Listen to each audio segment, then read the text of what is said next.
पण मालकाची गाडी निघाल्यावर कुत्र्यान दररोज सांभाळून हे गाडी संग निघालं, पण त्याला मुरम्यातलं कुत्र भेटलं. आता मुरम्यातलं कुत्र भेटल्यावर ते जरा असं खपक्या होतं, त्याला माहित होतं आपल्याला तोडीत आहे म्हणून हे कुत्र त्याच्या बैलगाडी खाली गेलं. बैलगाडी खाली गेलं तर मुरम्यातलं कुत्र म्हणलं असा काय लापायला बाहेरीन सोय पाहतो. आई म्हणला इकडे इकडे ते दाखवतो. त्या कुत्र्यानं अशी आबुकट ठोकली, पण हे कुत्र लय शहाणं होतं. ते म्हणला मी आलो असतो पण बैलाला गाडी रेट ना म्हणून वाढायला. बस आता बोल नका बसा होत राहत. गोवर्धनाची पूजा ठरली. लाह्याचे पोते घेतले मुरमुऱ्याचे, तुपाच्या घागरी घेतल्या, दह्याच्या घागरी घेतल्या, गुळाच्या ढेपी घेतल्या, साखर घेतली, आनंद सगळ्याच्या शिदोऱ्या घेतल्या, पताका केल्या धर्माच्या.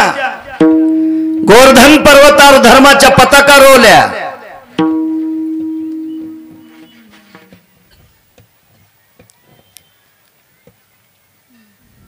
काय तो उत्सव गोवर्धनावर. आणि ठरल्याप्रमाणे इंद्राची तारीख होती. इंद्र म्हणला आपली कट करून कोण्या महाराजाची घेतली पहा तरी. सेवक गेले ते म्हणले तिथं महाराज बदलत नाही कोणी, पर्वत महाराज बदलाय डोंगर. इंद्र म्हणला अरे गवळी जरा शहाणी झाली, माझी पूजा न करता डोंगराची पूजा करायला जरा पाहतो सोय गवळ्याची. आणि मग काय इंद्राच्या हातात फॉर्म होता, त्यानं फॉर्मवर सही केली वरुणाच्या आणि सांगितलं असा पाऊस पाड की हत्तीच्या सोंडेवानी धारा पडल्या पाहिजे. शिळा वर्षल्या धारी मेघ जो कडाडीला, शिळा वर्षल्या धारी शिळासारख्या अशा धाराची धारात पडल्या गारा. थाड थाड थाड थाड थाड वाजू लागलं. शहाणे माणसं होते म्हणले आपण कृष्णाचं ऐकलं, चूक केली रे, लेकरू वाटलं आवडीनं करायले, त्याच्या काय विरोधात जाव. पण आता एक वाचत नाही, एक कस करायचं का नाही काय नाही म्हणले लावा काठ्या. आणि काठ्या लावल्या बरोबर येणे गिरी गोवर्धन उचलिला, रक्षिले गोकुळ नखी धरी लागे रे, निर्भय लोकपाळ अवतरले हारे.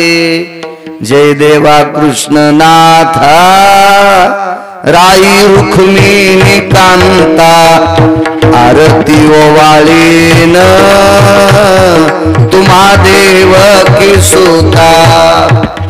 तुकोबराय म्हणतात, तुकोबरायांनी गायलेली आरती. निरक्षिले गोकुळ नखी धरी लागिरी, नखावर पर्वत धरला. तिथेही काही लोकांना अहंकार झाला, आम्ही काठ्या लावल्या, आम्ही हात लावलाय, कोणी डोकं दिलंय आणि या नखच लावलंय. त्याच्याच नखाव टेकला आणि यायच्या डोक्यावर पर्वत असतोय.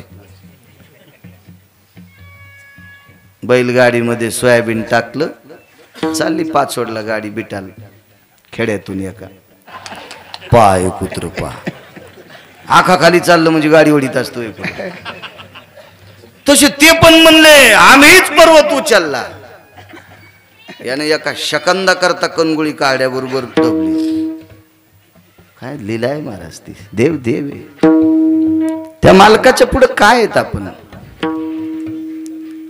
अफाट शक्ती विश्वाच्या मालकाची, विश्वातला कण कण त्याच्या सत्तेशिवाय हलत नाही, एवढी शक्ती. प्रभाती नावाच्या वरुणाने अकाली पाऊस पाडला. आठवलं म्हणून सांगतो, माझ्या पैठणच्या मालकांची वाणी किती गोड आहे बघा ना. शासन आता सांगते पाणी आडवा, पाणी जिरवा. आता सांगते, आता 400 वर्षापूर्वी लिहिले, अनवरत मेघ जळा, धरणे बांधून निघाली जे तळा. अनवरत म्हणजे अवकाळी पडलेला पाऊस, शेतीला लागतोय त्याच्यापेक्षा शिल्लक पाणी वाहतं ना गव्हाणे साहेब. मालकाने सांगितलं ते धरण बांधून तलाव करून ते मधात घ्या, मग नेमे पिके ढाळा ढाळा द्यायचे. जसं लागन तसं धनाला द्या. 400 वर्षापूर्वी सांगितलंय. हे स्वाक्षण बुटन घालणारे आता सांगत आहेत, आता सांगत आहेत. काय लीलाय हो संतांची, काय काय त्या मालकाचे सेवक लोक आहेत. 7 दिवस आणि 7 रात्र पाऊस. गोवर्धन पर्वतावरचा एक कंत वाहू द्याला नाही, एक कण वाहू द्याला नाही. कण सापाचं आळ केलं, मोठ्या औरंगाला बोलिलं, सर्व पर्वताला आळ केलं. नागस्तीला सांगितलं महाराज या, पाण्याची सोय झाली. त्याला राग येण्यासाठीच केलं देवाने. इंद्राला राग आला आणि पाऊस हत्तीच्या सोंडेसारखा, मुसळधार पाऊस. आपण कशाला मुसळधार म्हणतो? मोटरसायकलच्या इंना खालची माती भिजली नाही, काय पाऊस झाला. वा वा वा, तुला चांगल्या बेश्रमाच्या फोकान हाणायला पाहिजे. पाऊस झाला, असा पाऊस असतो रे नालाय का. काही म्हणते काही, पण ज्ञानच नसतं काय काय. एका जागेवर पाणी घेतलं ना अगस्तीनं तोंड लावलं, 14 समुद्रा इतकं पाणी वाहत होतं. 14 समुद्रा इतकं, 14.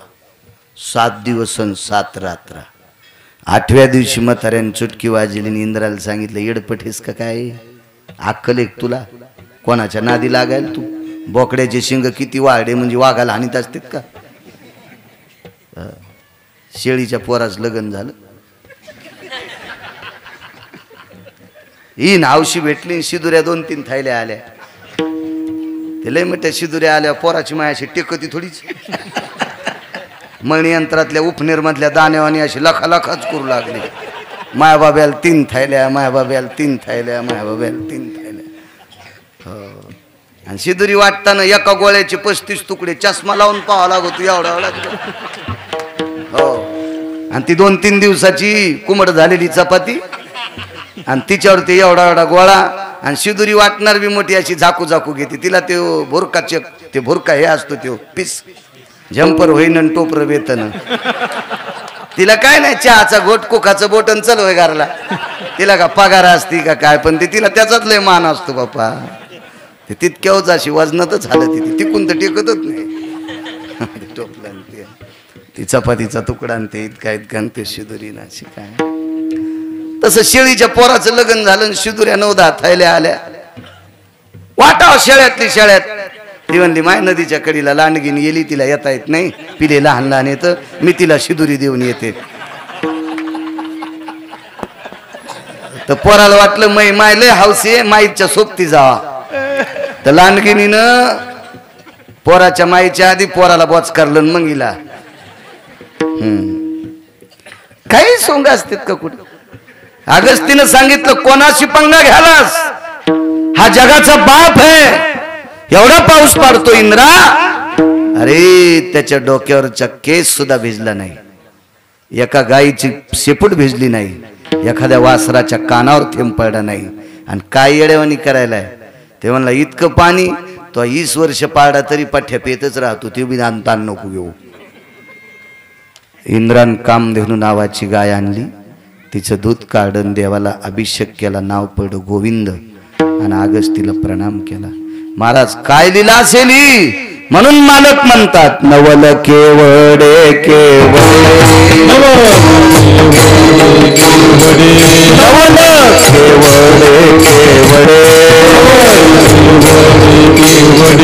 नकळे कान्होबाचे कोडे, नकळे कान्होबाचे कोडे, नकळे कान्होबाचे कोडे,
भगवंताच्या जीवनातलं नवल आहे. महाराज, आजचा प्रसाद भगवान बोरेश्वराच्या दरबारात आहे. माझ्या शिवजीचं एक नवल तुमच्या पुढे प्रतिपादित करतो. भगवान शिवशंकराचा एक उपासक आहे. महाराज, पंढरपुरातला मालक आणि बोरेश्वर भगवान सोंगड्याला मानित नाही बरं. काही काहीचे इतके देवापाशी नाटक, इतके नाटक, काय येड्यावानी करायला त्याला माजित नाही. महाराज, ह्या लवचिक लोकायला मानता येते, निराभिमानी लोकायला मानतो देव. काय आदराची गरज नाही, सन्मानाची गरज नाही, साध्या परिस्थितीत, काय साध्या अवस्थेत या लोकांना मानता येते. असा एक उपासक आहे. नवल सांगतो माझ्या मालकाचं. पर्वकाळ शिवरात्रीचा आहे. त्या पर्वावर आपण थोडंसं बोलावं. तसा माझ्या भगवान शिवशंकराचा फार मोठा वाटा वारकरी संप्रदायात आहे. थोडा नाही. वारकरी संप्रदाय जर कोणी उभा केला असेल तो शिवशंकरांनीच केलाय. एका जनार्दनी वैष्णवानी शिरोमणी महादेव, पैठणचे मालक सांगतात, मालकांनी उभा केला शिवजींनी. कोणी आता भजन करीत असेल, भजन सुरुत त्यांनी केलंय. सांब गायन करी किंवा भजन करी महादेव. हो. सुरनर किन्नर नार तुंबर गाती निरंतर रे, सुरनर किन्नर नारद तुंबर गाती निरंतर रे, माधवा मुरली मनोहर रे, माधवा मुरली मनोहर रे, माधवा मुरली मनोहर रे. सुरनर किन्नर नारद तुंबर गाती निरंतर रे. भगवानजीनं भजन सुरू केलं, वारी त्यांनी सुरू केली. रोज सकाळची वारी. त्रिशूळ डमरू घेऊन आला गिरिजेचा कांत. भगवान विश्वनाथाला, भगवान शिवजींना, भगवान बोरेश्वराला चिताभस्म समर्पित करायचा एक जणाचा नियम होता. इथं बसलेल्या माझ्या मावल्यांना सांगतो, चिताभस्म कशाला म्हणायचं? मेलेल्या माणसाची राख. बाय म्हणलं, माय मेलेल्या माणसाची राख. तसं आमच्या लोकांनी सांगितलं, काही करतात. महाराज सांगेल ती दिशा. इतकं महाराजांनी सांगितलेलं लिहायला आवडतं लय. फक्त त्यानं खरं किती खोटं सांगितलं याचा बाजार कोण केलाय? चला, त्यांनी सांगितलेलं ऐकतच राहायचं आपलं. शास्त्र, वेद, पुराण याच्या व्यतिरिक्त जर महाराज बोलत असेल तर तो महाराज हरामखोरे समजायचं.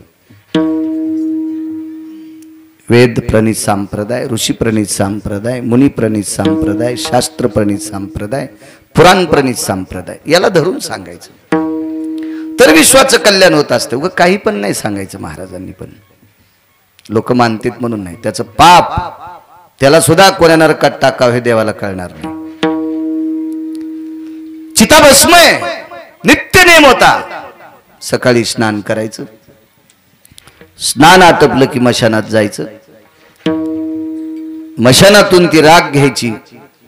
एका वाटीत, खापराची वाटी होती, कटोर, तुळशीपाशी नेऊन टाकायचं. वापस पुन्हा यायचं, पुन्हा स्नान करायचं, गंगेचं पाणी घ्यायचं आणि गंगेचं पाणी भगवान शिवशंकराच्या पिंडीवर तो अभिषेक करायचा. चांगल्या कपड्याने पिंड पुसून काढायची आणि पत्नीला आवाज द्यायचा, लक्ष्मी भस्म घेऊन ये ग. मग तिनं ते तुळशीपाशी टेकलेली वाटी एका आवाजात नवऱ्याला मंदिरात नेऊन द्यायची, असा तिचा नियम. पण कर्मनो गहनो गती, एक दिवस तिथं माणूसच मेला नाही. असा दिवसच नव्हता महाराज, माणूस मरत नव्हता. 10-10 माणसं मरायची. पण एक दिवशी, त्या दिवशी कोणीच मेलं नाही. मग राख कशात ठेवायची? आणि राख तर ती जळालं की लोक गंगेत ढकलून देत होते. पण या दिवशी कोणी मेलच नाही ना, करावं काय? रिकामीच वाटी तुळशीपाशी आणून टेकली, पण लक्षातच नाही ना. पुन्हा गंगेचं पाणी आणलं, भगवान शिवजीला अभिषेक केला, पिंड पुसलेली आहे. आणि नित्यप्रमाणे बायकोला आवाज द्यायचा, लक्ष्मी भस्म घेऊन ये ग. त्या बाईनं पाहिलं वाटीत, तर वाटी रिकामी. आणि रिकामी वाटी नेल्यावर मालक काय म्हणते ना आपल्याला, याची भीती होती साहेब, भीती होती, भीती होती. दुसरा आवाज आला, लक्ष्मी किती जोरात ओरडतो ग, तुला ऐकायला आलं नाही का, घेऊन ये भस्म. दोनदा आवाज आला, पण भस्म नव्हतं राजेव त्याच्यात, माणूस मेलत नव्हता, कुठून द्यायची राख. तिसरा आवाज आला, लक्ष्मी आमटे काय येऊ. बाईच्या लक्षात आलं, आज्ञाभंग केल्याचं पाप आपल्या डोक्यावर पडलंय. भस्म नाहीच तर देऊ काय, म्हणून तुळशी वृंदावनाच्या जवळ स्वतःच शरीर पेटून घेतलं. भगवान शिवजीला हात जोडले आणि पेटून घेतलं. ठाण ठाण ठाण ठाण ठाण ठाण ठाण ठाण ठाण जळालं शरीर. थकून बाहेर आलं, का बायको भस्म देत नाही. पाहलं तुळशीपाशी तर रिकामी वाटी आहे, आणि तुळशीच्या पड्याला असं लांब पाहिलं तर राखाचा ढिगल आहे. लक्षात घेतलं आपल्या बायकोच्या अस्थियता. काय पत्नी, डोळे भरून आले. त्याच्यातली मुठभर राग घेतली. राग घेतल्याबरोबर काकणं हातात आले. पतिव्रतेचे काकण आहेत ते, पतिव्रतेचे. ढवळेवीर नावाचं गाव आहे खानदेशमध्ये. मी अगोदर वीरपूरचं चरित्र सांगितलं होतं गुजरातमध्ये. हे ढवळेवीर नावाचं गाव आहे खानदेशमध्ये. ढवळेवीर. रुक्मिणी नावाची माऊली तिथे जन्माला आल्या. रुक्मिणी. आणि या रुक्मिणी नावाच्या माऊलीने जीवनभर ज्ञानेश्वरी वाचिली. जीवनभर गाथा ज्ञानेश्वरी, काहीच वाचिलं नाही दुसरं. ज्ञानेश्वरीचे पारायण, गाथ्याचं पारायण, ज्ञानेश्वरीचं पारायण, गाथ्याचं पारायण. आणि एके दिवशी त्या जात राहिल्या. गेल्या, त्या गेल्या, फार कमी कालात गेल्या. कमी कालात गेल्याच्या नंतर परिसरातले भक्तगण, गावकरी, इष्ट मित्र, सज्जन सखे सगळे जमा झाले त्या परिवारातले. आणि सगळी भक्तगण त्यांना मानायचे. मग त्या रुक्मिणी आई साहेबांचा, त्या मातेचा, त्या माऊलीचा अंत्यविधी झाला. दुसऱ्या दिवशी सकाळी अस्थी सावडायचा, अस्थी संचयाचा, राखेचा कार्यक्रम होता. गळ्यातल्या जेवढ्या तुळशीच्या माळा दोऱ्यासगट शाबीत निघल्या. म्हणून ढवळेवीरला समाधी एका गेलेल्या व्यक्तीच्या गळ्यात पेटून दिल्याच्या नंतर दुसऱ्या दिवशी राखेतून तुळशीच्या माळी त्याच सापडतात. तुम्ही म्हणताल कोणी टाकल्या असत्या, नाही, त्याच माळा. जशाला तशा प्रेतावर त्या माळांची समाधी आहे. कारण तिची देवावरी सत्ता. तो का म्हणे पतिव्रता, तिची देवावरी सत्ता. या भारत देशातल्या, या महाराष्ट्राच्या मातीतल्या पवित्र स्त्रियांची सत्ता देवावर असते. देवावर तिनं सांगावं तो देव ऐकत असतो. एवढी मोठी ताकद आहे महिलांची. त्याच्यामुळे मी कधी कधी बॉम्ब टाकत असतो, आगावपणा करण्यापेक्षा सात्विक काम करत जा, देव तुमचं भलं करत जाईल. एवढी मोठी ताकद आहे त्याच्यात, त्या परमेश्वरात.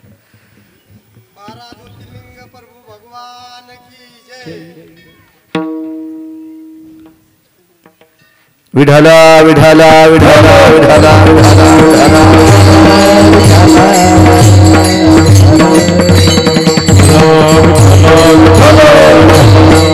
आणि मग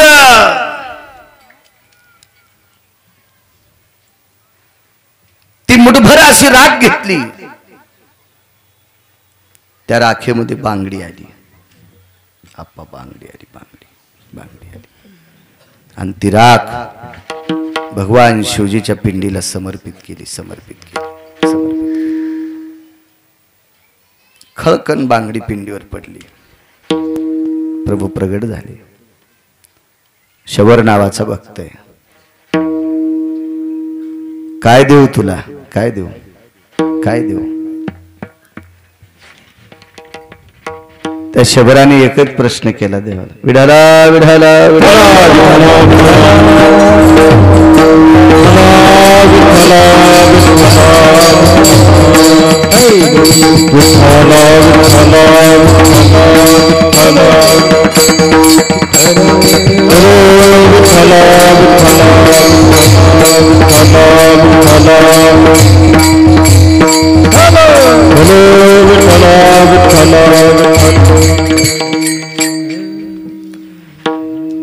राख उचलली आणि भगवान शिवजीच्या पिंडीवर समर्पित केली. त्या राखेच्या मुठीमध्ये कंगन बांगडी आलेली होती. ती पिंडीवर साळुंकीवर पडली. महाराज शंकर अधिक पार्वतीची उपासना झाली. आणि इथेही दैवत दोन्ही आहेत. शिव पार्वती दोन्ही पण आहेत. इथं दोन्ही पण. महाराज तरुच्या रूपात जरी जन्माला आले असतील तरी बोरी पण दोन येतात. म्हणजे शंकर पार्वती मध्ये साळुंका सुद्धा दोन आहेत. शंकर पार्वती. त्या अस्थीची राखेची मूठ पडल्याच्या नंतर राख तर पडीच त्याच्यात कंगन पड. म्हणजे पार्वती आई साहेबाला चुडेदान. काय ताकद असते. प्रत्यक्ष शिवशंकर प्रगट झाले. कडकडाटून मिठी मारली. काय देऊ प्रभू प्रभू. माझा आज नियम मोडत होता. कालच्या रात्री कोणीही मृत्यू पावलं नाही. काल दिवसभरात याच्याकरता चिताभस्म समर्पित करायचा नियम माझा संपत होता. पण हा नियम जर माझा कोणी कायमस्वरूपी ठेवला असेल तर ती माझी पत्नी आहे. आणि तुम्ही माझ्यावर जर प्रसन्नच असाल तर मालकाचा नियम कायम ठेवणारी पत्नी ज्याला प्राप्त झाली त्याला ती पुन्हा पत्नी प्राप्त व्हावं. राखेतून पुन्हा ती स्त्री जन्माला आली. नवल केवडे केवडे नवल केवडे केवडे केवडे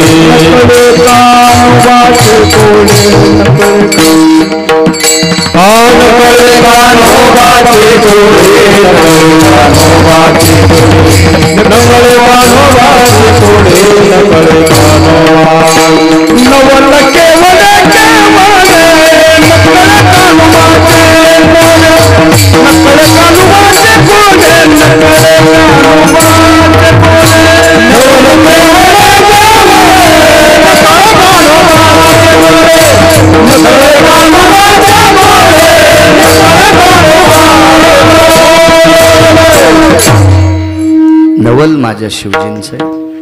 शिवरात्रीचा पर्व काळ होता. याच्याकरता एक नवल तुम्हाला ऐकून प्रतिपादित केलं. यमुनेच्या डोहामध्ये कालिया नावाचा सर्प विराजमान आहे. कालिया नावाचा सर्प वेळेस सोडेल. त्रास देणार नाही तुम्हाला कोणाला. एवढी मोठी माणसं जेवायची. बऱ्यापैकी आता सावलीची जागा सगळी संपली. आतापर्यंत ऍडजस्ट केलं तरी काही पुरुष उन्हात आहेत. कालिया नावाचा सर्प ज्या वेळेला यमुनेत दाखल होतो त्यावेळेला त्यानं त्याच्या विषाचा प्रयोग करायला सुरुवात केला. उग्र स्वभावाचा होता. वात्रट स्वभावाचा सर्प होता. तो कोण्या जनावराला धरीत नव्हता. पण जनावर पाणी प्यायला आले की त्याचं विष पाण्यावर सोडत होता. आणि ते विषारी पाणी जनावरानं पेलं की ते जनावर मरायचे. आणि पाण्यात तसेच मग ते पाण्यात मरून पडे की तो खात होता. कानावर वार्ता गेली प्रभूच्या. कालिया बदमाश आहे. नालायक आहे. तुम्हाला एक सांगू का. रवरवी कोणाची बी ठराविक दिवसच चलती. तो गरीब असो, भिकारी असो, श्रीमंत असो, व्यापारी असो, राजकारणी असो, महाराज असो, डॉक्टर असो, शैक्षणिक क्षेत्रातला असो, कोणतंही क्षेत्र असू द्या. मर्यादा सांगितल्यात. मर्यादा. मर्यादेचं उल्लंघन, चौकटीचं उल्लंघन केलं रे केलं की त्याचं वाजलं. कोणी असू द्या. किती मोठा असू द्या. रावण संपलाय. किती मोठा रावण होता. किती मोठा रावण. कालियानं नियतीचं उल्लंघन केलं. हिंस्र पशून शिकार करावी. एखादं इकडचं तिकडचं एखादा पशु खाल्ला असता धकून गेला असतं. पण सरळ सरळ यमुनेमध्ये विष टाकायचं. तिथं पवित्र स्त्रिया स्नानाला जायच्या. पवित्र साधक पुरुष महात्मे स्नान करायचे. आणि त्याचा बाधा होऊ लागला. त्वचा काळी पडू लागली. दगडासारखी कठीण होऊ लागली. काय करावं. मग यमुनेच्या तीरावर दुपारी गायी कळंबाखाली बसवल्या आणि त्या वाळवंटाच्या परिसरामध्ये प्रभूने एक डाव मांडला. चेंडू फळीचा डाव मांडिला यमुना वाळवंटी. तो डाव मांडला. भगवान नाना प्रकारचे खेळ खेळत होते. हमामा पोरा हमामा हे हमामा पोरा हमामा वाजे हमामा हमामा पोरा हमामा हमामा पोरा हमामा वाजे हमामा हमामा पोरा हमामा. खेळ होते. विटी दांडूचा खेळ खेळला. हे खेळ विटी दांडू आता खेळ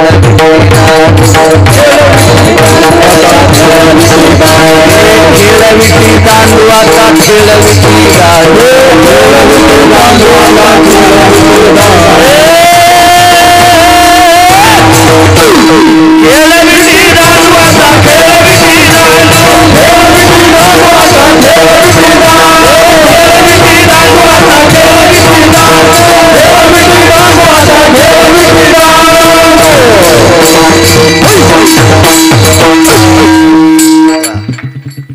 तिथे एक मधात एक गोड शब्द आहे पण मावल्या पुढे आहेत. खेळ विटी दांडू आता भेऊ नको रिकामी जागा. ती घरी गेल्यावरून काढा. काय खेळ खेळायचे. लगोरी नावाचा खेळ खेळला. लगोरी काय येणार आहे त्या जीनच्या पॅन्टीवाल्याला ते खेळ. असेच खेळ खेळ खेळ होते ते. खेळ मांडला लगोरी खेळ मांडला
खेळ मांडीला लगोरी खेळता ती नाना. कसा खेळ असतो लगोरी. खापर एकावर एक टेकायचे. बुडातलं खापर मोठं त्याच्यापेक्षा त्याच्यावरचं लहान त्याच्यापेक्षा त्याच्यावरचं लहान असे 7-8 खापराची उतरंड घालायची आणि ज्याच्यावर डाव असेल त्यानं तो चेंडू घ्यायचा आणि ते खापर उडवायचं. नाही उडवलं की त्याच्यावर डाव आला आणि मग त्यानं खापर नाही उडीलं की ज्याच्या हातात चेंडू सापडेल त्यानं त्याच्या आणायचा. मोठी मजा असायची त्याच्यात. मजा असायची. लपंडाव नावाचा खेळ. लपंडाव 2 होते. एक पाण्यातला होता आणि एक झाडावरचा होता. सूरपारंब्या नावाचा खेळ म्हणायचे. मी बी पण जास्त वयस्कर नाहीये पण ते मला जरा जुनंच कायचं नाद आहे. आणि ज्याला जुन्याचं ध्यान आहे का तीच माणसं मोठी होत असतात. जी माणसं जुन्याला विसरली का ते कधी बी लवकर संपत असतात. म्हणून जुनं विसरायचं नाही. जुन्याला ठेवायचं. जीनच्या पॅन्टीवाल्याला सांगतो 35च्या आतल्याला धोत्रावाल्याला विसरू नका. ह्या धोत्रावाल्यानं 72च्या दुष्काळात एक टाइमच भाकरी खाल्ल्या. महाराज भजन्या असेल त्यानं आई वडिलाला सांभाळीत असेल तर त्याला भजन करायला बोलवा. नाही तू काशी तिकडच कर म्हण कुठेतरी. आणि कीर्तनकार तुम्हाला कळाला मायबापाला बोलत नाही आणि तुम्ही जर बोलून पाकिट देत असेल बाबा तुम्हाला पण पाप लागणार. मला काय चोंबाळ्या गप्पा येत नाहीत. मला काय तुमच्या भागात ग्रामपंचायत लढवायची नाही, जिल्हा परिषद लढवायची नाही, पंचायत समिती लढवायची नाही. मी कशाला चोंबाळ्या गप्पा करू तुम्हाला. आहे की नाही साहेब. मला काय 2 घंटे बोलायचं निघलं आपलं. बैता पाणी फिरता साधू काय ताण घ्यायचं त्याला. पाण्यानं वाहत राहा. पाणी नाही वाहिलं की शेवाळं होतंय. आणि साधू एका जागेवर झाला की बाया त्याला तूर कापायला लायतात. त्याच्यामुळे आपलं पुढे सरकायचं, कशाला ताण घ्यायचं त्याला.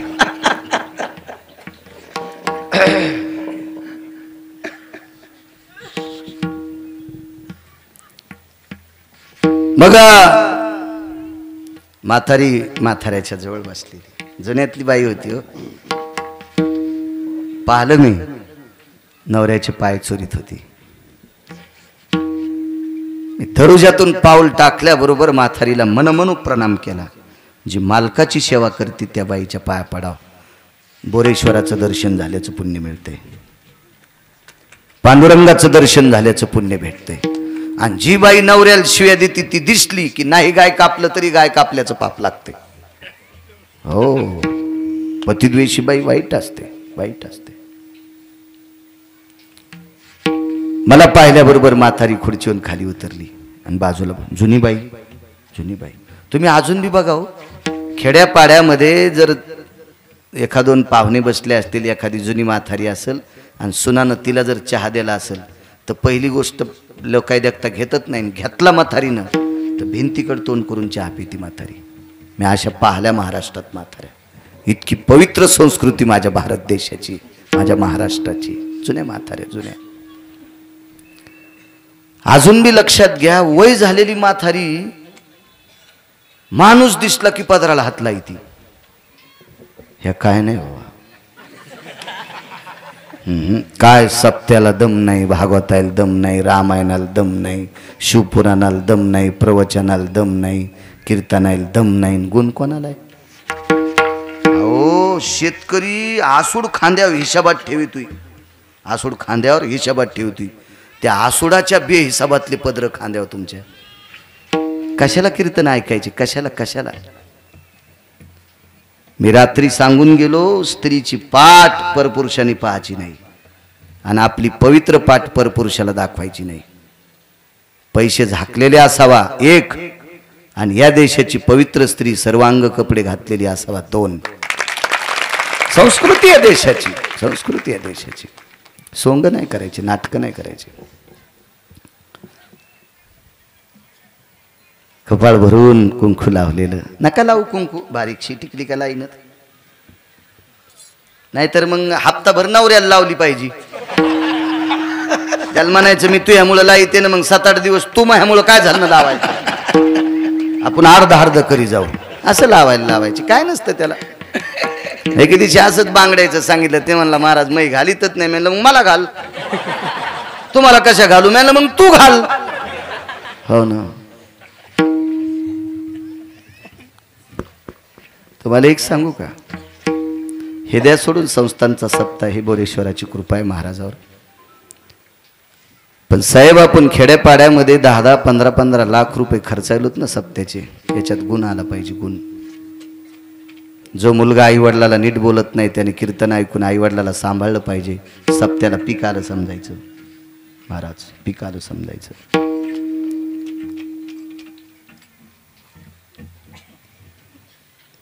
कोणी तंबाखू सोडित असेल सप्त्यातलं कीर्तन ऐकून, सप्त्याला पीक आलं समजायचं. गुटखा सोडित असेल, सप्त्याला पीक आलं समजायचं. आणि आपल्याला जर आपण काहीच गुण येत नसेल तर मग शीन आला समजायचं. एक जणांना 28 लाख रुपये खर्चिले, म्हातारं मेलं. कोरोनामध्ये म्हातारं मेलं.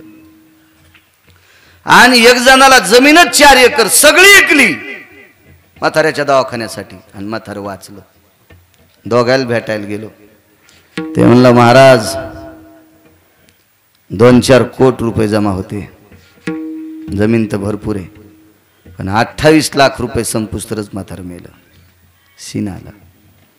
त्याच्या बाजूला दुसरा राहत होता. जमीन किती? म्हणला 4 एकर, सगळी गेली. काय खाशील? म्हणला टपर एक जमा करून खाईन. पण बाप वाचला ना. म्हणजे 4 एकर जमीन गेली तरी सीन नाही आला का? वडील वाचले. तसा आपण सप्तात खर्च करतो की याचा गुण आला पाहिजे. 50-50 म्हाताऱ्याने तंबाखू सोडी तर काय पॅरालिस होतो तुम्हाला? सोडा ना तंबाखू. हा काही झोपीत तंबाखू खाचन झोपी जायचं. 90,000ला मसड आणली तुरी इकून.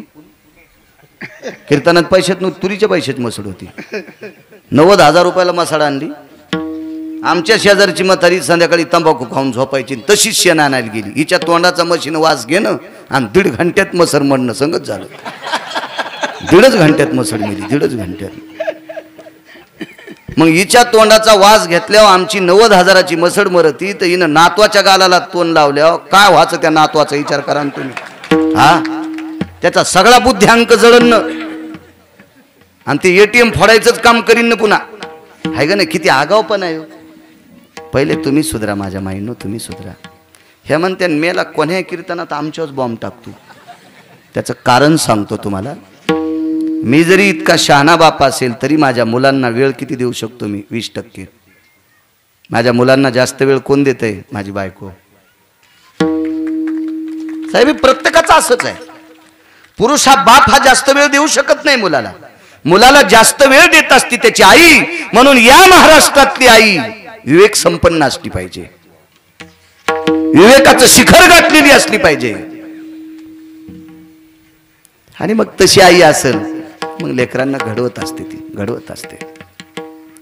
काय बाई होती तिच्यावर सांगत होतो. खाली बसल्या सुनबाईनं चहा मला आणला. आता औपचारिकता आहे म्हणून कीर्तनात चहा सांगाल, नाही तर काही चहा कीर्तनात सांगावं अशी काही गरज नसती. चहा आणला मला. तर मग मी म्हणलं बाई, ताई ताई म्हणलं तिला. ताई ताई म्हणायच्या लायकीची नव्हती, पण म्हणलं मी तिला ताई. म्हणलं ताई. मला खाती के गालन ना हाती के बाल लगेच कळते ना माय का गोळ्या संपलेल्या आहेत का काय. चेहरा पाहिल्या सांगतो कोण किती पापी आहे म्हणून, कोणावर किती कर्ज आहे. मी आता सांगू का 2-4 जणांचं? पण उगा अपमान होत असतो ते, त्याच्यामुळं नको नको नको नको नको. लगेच कळत असतं माणसाला ते. या आणि मग म्हणलं ताई दादांना द्या ना. बरं आणला तिनं असा अर्धा कप दादाला. म्हणलं घ्या दादा. नको महाराज राहू द्या, लघवीचा त्रास होतो. घ्या घ्या, सकाळी घेतलेला आहे. घेतला म्हाताऱ्यानं, मी घेतला. मी म्हणलं ताई बाईला द्या ना. ती मला एक म्हणली असती तर धकलं असतं साहेब. महाराज आमच्या बाई सकाळी एकदाच चहा घेतात. पण त्या पांचट बाईच्या तोंडातून एक शब्द पडला, गिरगावकराच्या मुंग्या निघल्या कानातून. महाराज आमची म्हातारी सकाळी एकदाच घेती. म्हातारी शब्द सासूला वापरला. इथं जर एखादी सून सासूला म्हातारी म्हणत असेल तर बोरेश्वराची शपथ घेऊन सांगतो तिच्या जिबीला आजार होईल.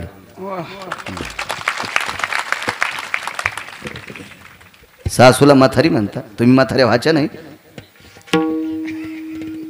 तशाच आंब्याची सुरकुटी होऊन अशा वाळून जाणार आहेत का तुम्ही? नाही म्हाताऱ्या व्हायच्या.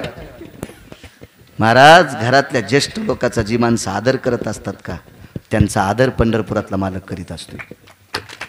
पंढरपुरातला मालक करीत. कशाला सोंबाळ्या गप्पा सांगायच्या नुसत्या आपल्या पांचट गप्पा.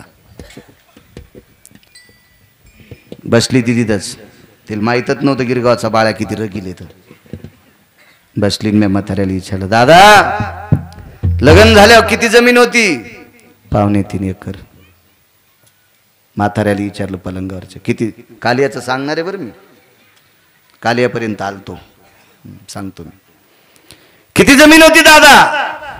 2.25 एकर होती. आता किती आहे? 40 ओलांडली. 40च्या पुढे गेली. म्हणलं दादा ती पांचट सून ऐकू लागली बरं तिथं बसल्या बसल्या. ती ऐकू लागली. मला तर वाटलं तिला जिथं पिराला कापावं. आपल्या देवाला नाही, पिराला कापायला पाहिजे होती. हो पिराला कापायला पाहिजे होती. पैठणच्या तळ्यात टाकले असती तर पण तिला माशाने पण खाल्लं नसतं. माशा पण म्हणल्या असते इतकी पांचट नको आपल्याला. ऐकू लागली. म्हणलं दादा कशी घेतली हो 40 एकर? थकलेलं म्हातारं गव्हाणे साहेब. साहेब ते म्हातारं मला म्हणलं, महाराज माझ्यासारखी वळई 10 खेड्यात कोण्यात माणसाला रस्ता येत नव्हती.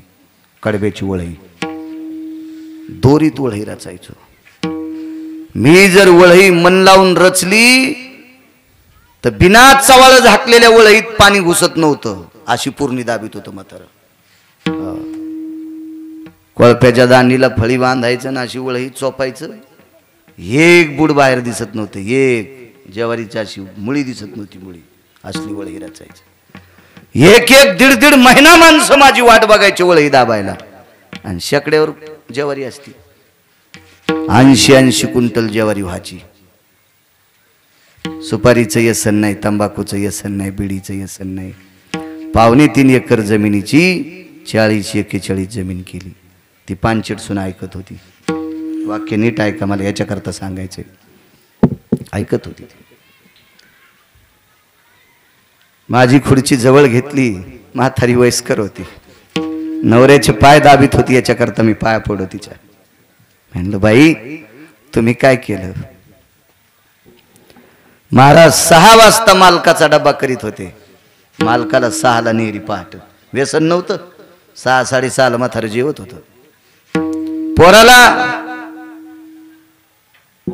तालुक्याच्या ठिकाणी शिकायला ठेवतं. पैसे देत होते रोजदारी काम करून. कव्हा रोजदारी करीत होतात महाराज?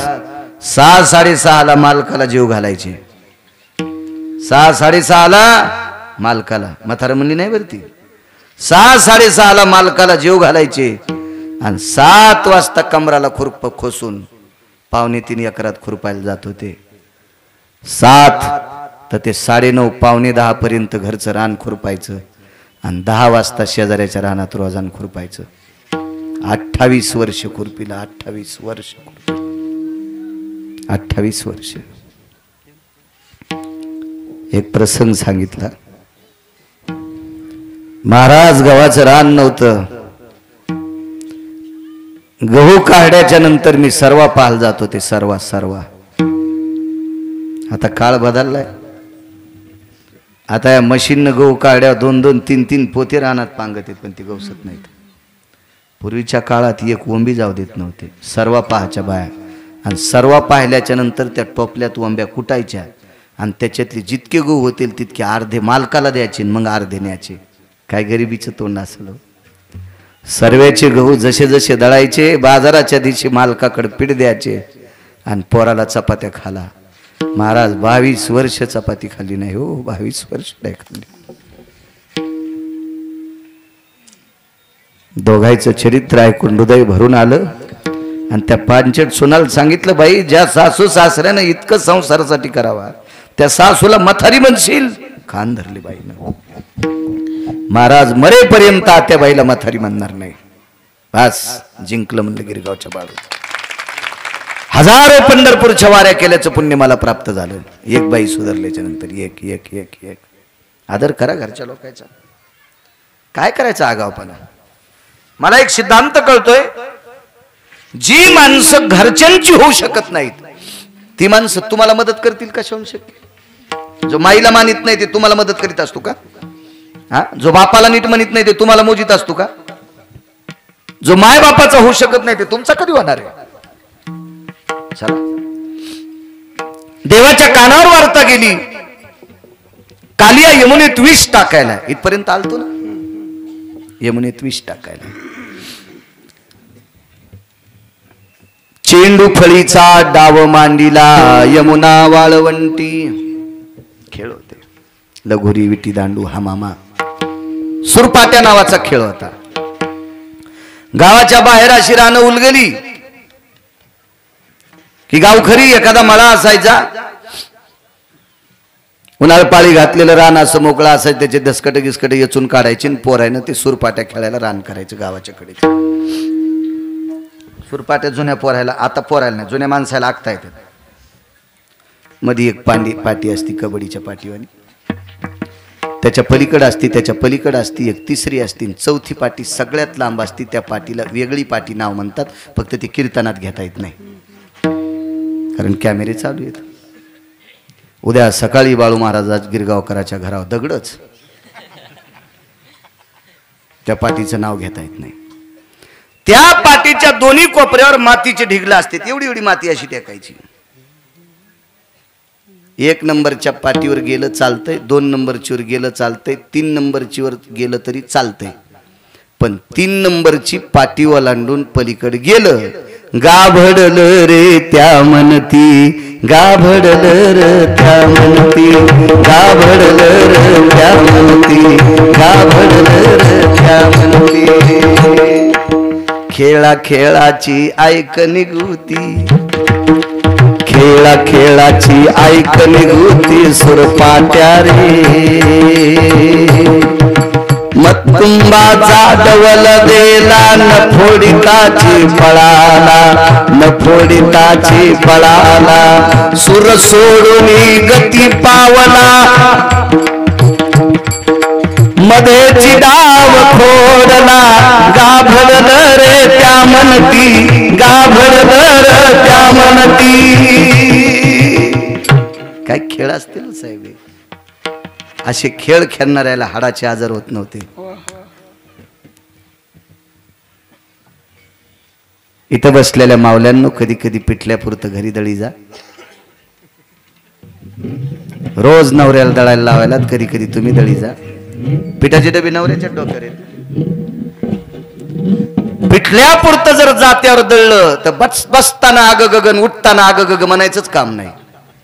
9 ठिकाणचं कॅल्शियम मोकळं होते, मनगटातलं, दंडातलं, कोपरातलं आणि मानातलं. पिठल्यापुरतच, पिठल्यापुरतच दळायचं कठान, तेवढंच दळायचं. भाज्यापुरतं, पिठल्यापुरतं. शरीराला वर्जस असावा, वर्जस असावा. काय जात्यावर गाणे होते पहिले, काय गाणे म्हणायच्या. जुनं लयच गोड होतो, काही काही गोड होतं जुनं, काही गोड होतं. अहो आताच्या पांचट आहे ना, पांचट भजनं तयार केलीत. पांचट, पांचटपणा पण लाजायलाय. ते म्हणला मी इतका पांचट नाही, हो इतकं पांचट भजन म्हणतोय. पांचटपणानं पत्र पाठवलं कोर्टात की मला याच्यानंतर मौनाव द्यायचं नाही. राधा रंगानं दिसते छान, तिच्या येणीला गोंडे 2. आणि राधेला गोंडे लावायची काय गरज आहे? तो तुझ्या बायकोचे दागिने बँकेत ठेवले, राधाला गोंडे लावतोय. तिचीच एकदानी सोडून आणणं सोबळ्या, कशाला राधेल गोंडे? बेल वाया गेले ग बाय बाय, तिकडच घसरून मेले. वाहून नाही जाचीच का पुरात? असं काही म्हणी तू गाथ्यातलं म्हणणं नका माझ्या माईंनो. तुमच्या छपला सगट पाया पडतो, असं काही म्हणी जाऊ नका. माझ्या ज्ञानोबाराय तुकोबारायांचं काव्य, माझ्या ज्ञानोबाराय तुकोबारायची अभंगवाणी आहे ती म्हणा. माझ्या शिवजींचे अभंग आहेत फार, सर्व संतांनी केलेली अभंग आहेत माझ्या शिवजींची, ती अभंग म्हणा. सर्व संतांनी केलेली जगदंबेची अभंग आहेत ती म्हणा. काही म्हणता याला जीभ याला आणि शिमग्याच्या त्याला काय, त्याला काय अर्थ असतो का? नाही म्हणायचं असं काही. पण काय परमार्थ होता जुना. अहो मी कर्मकांड करीत होतो त्यावेळेला जुन्या बायका नाव घ्यायच्या. काय नाव असायचं? चुनचुन चुन्यात, बसले मेन्यात, लवंगावटीत, गुलाल भांगात, येलदोडे मुठीत, रावसाहेब बसले दाटीत, तर कशी जाऊ पान सुपारी वाटीत. काय नाव होते होते. तिकडे बस स्टँड का झोपलेला असं ना, तरी पण कशी जाऊ पान सुपारी वाटीत. बकिटात बकीट, इस्टीलचं बकीट, मुकुंदरावचं नाव ऐकायला 5 रुपये तिकीट. वजनदार मावल्या होत्या हो, वजनदार मावल्या होत्या. हा नाव घ्यायची. सोन्याची सायकल, चांदीचे तारा, भाऊसाहेब आले फिरून तर ही पिशिंग घालतेत वारा. पहा याला वारा ही पिशिंग घालतेत म्हणून. आणि हे म्हशी सोळा सांभाळायले. पण बाई हाऊसदार, नाव घेणार म्हणजे घेणारच बायका. हाऊसी होते खरंच मावल्या. एका बाईनं नाव घेतलं, औदुंबराच्या झाडाखाली दत्तात्रयाची मूर्त. मी बसले पूजेला तर ते देते तीर्थन, ते बिन पाण्याची पेत होता. म्हणलं याच्या तीर्थानं उंबर जळायचा ना. हा, आणि तू तर काय उभीच हालायचीस त्याचं तीर्थ पेल्यावर. आणि मी बसले पूजेला तर ते देते तीर्थ. म्हणलं येडपटीक काय तू, असं काही नको म्हणजे. आता करीत नाही मी ते कर्म. काय सत्यनारायण हे ते करीत होतं. असेच बावने लोक. म्हणलं कुठं यायच्या बरोबर मी बावना वाचू नको म्हणलं. आपलं इकडं झाला संप्रदाय नको. लय अवघड काम.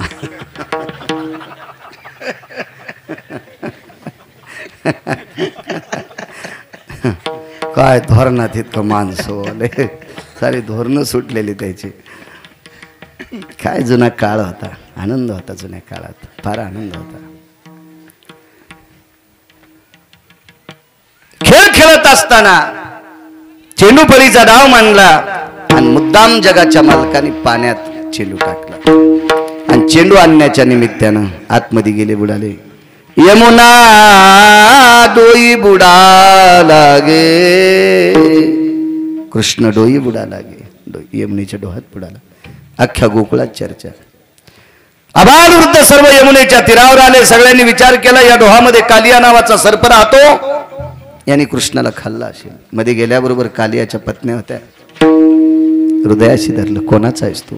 यशोदेचा पुत्र आहे. कशा करता आलास? माझा चेंडू आलाय. आणि चेंडू नेमका कालिया झोपला तिथे गेलता. बरं मला सांगा, चेंडू बुडत असतो का तरंगत असतो? आणि मग बुडाला कसा? यानं फेकून दिलेला कसा तरंगन? बोरेश्वरानं फेकून दिलेले तरंगणारच नाहीत, ते बुडणारच. मग त्यानं फेकल्यावर तरंगायचं असेल तर निष्ठेनं त्याच्या पिंडीवर डोकं ठेवावं लागेल. देवानं हातातून सोडला की तो पाताळातच गेला. मग चेंडू होता तरी कालियाच्या जवळ. त्या म्हणल्या, माय तू आता जाय, एखादीशी चेंडू आम्ही वरून यमुनेच्या तीरावर आणून टाकू, घेऊन जाय. आमच्या मालकाला तुझ्यासारखी लेकरं लय आवडतात खाला. ते म्हणला, लेकरं खाणाऱ्याची तर सोय पाहायची. ते रगीलच होतं ते, त्याच्या इतकं रगील कोणी? रावणाला जर 2:18 त्यानं आपटून हाणलं 1 नंबरच्या गुंडाला, तर आपली गुंडागिरी काय? वायर चोर, टाटर चोर, पायप चोर, भांगार चोर, कोणाचा कापूस चोर, कोणाच्या तुरीच्या पेंढ्यात चोर, 2-4 कडब्याच्याच पेंढ्यात चोर, कोणाचं शेटरच उघड पार घालून, ह्या चोर आहे आपल्या. रावणासारख्या गुंडाला आपटून हाणलंय. आपल्या आता मधात घुसू आणि न ते भेट कोणाच्या बापात? देव देव मुद्दाम जोरात बोलला ते जागा. कोण रे? पाहिल्याबरोबर काय दिसतंय रे? बायकाला म्हणलं, आणा त्याला इकडं खाला. नका हो नका, हे मला नका म्हणतात का? रगील होत ना ते, रगील होत. काय काय लय ताव आणतात घरी, लय ताव लय ताव. इतका ताव आणणार घरी, बापा बापा बापा. आणि त्या बी ठराविक दिवस ऐकून घेतात. लय झाल्यावर त्या बी चांगल्या निबर टाचा आणतात. गौरक वाट पाहते ते आहे का अशा बैलाची? आले काय काय बैल, लय येडी बैल, निवळ बैल. एक जण बाजाराला गेलो.